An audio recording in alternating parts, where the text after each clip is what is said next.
When breaking news happens, the Verify team is here. We take your questions about things you hear online and do the hard work to find out what's real and what's not. And after this police shooting, our team received countless questions about one police policy in particular. William Green, who was shot and killed in the incident, was sitting handcuffed in the front seat of the cruiser. The questions poured in. Why on earth was he placed in the front seat to begin with? So let's verify.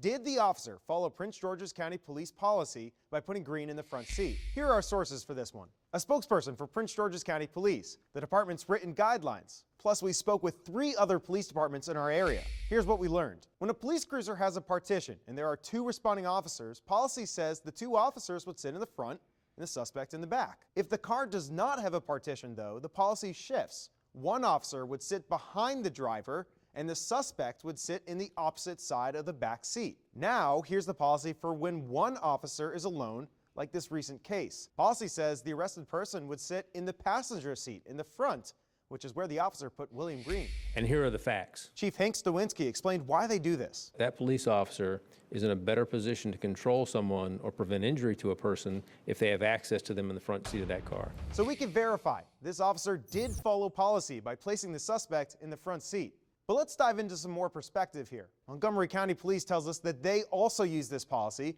often transporting people in the front seat because most of their cruisers don't have a divider.